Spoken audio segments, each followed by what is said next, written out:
बाप बेटे से, तुम्हारा आज का पर्चा कैसा हुआ? पप्पू, बहुत अच्छा हुआ है, मुझे तो कुछ भी नहीं लिखना पड़ा। बाप ने हैरान होकर पूछा, वो क्यों? पप्पू, पर्चे पर लिखा था इन सवालों पर रोशनी डालें। खुशकिस्मती से मेरी कुर्सी बिल्कुल बल्ब के नीचे थी और पर्चा रोशन ही रहा। बाप बेटे से, तुमने आज तक कोई ऐसा काम किया है जिससे मेरा सर ऊंचा हो गया हो? बेटा, वो याद करें, मैंने एक बार आपके सर के नीचे तकिया रखा था।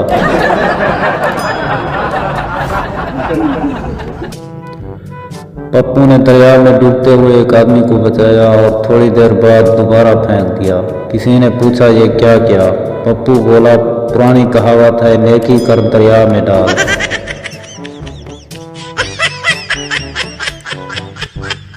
एक बच्चा रो रहा था। बाप, बेटा क्यों रो रहे हो? बेटा, 100 रुपये दे दें तो बताऊंगा। बाप ने 100 रुपये दिए। बेटा चुप होकर, मैं 100 रुपये के लिए ही रो रहा था।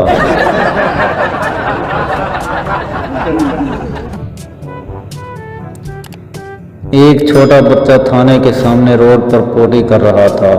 पुलिस ने उसे पकड़ लिया और उसे जेल ले जाने लगी।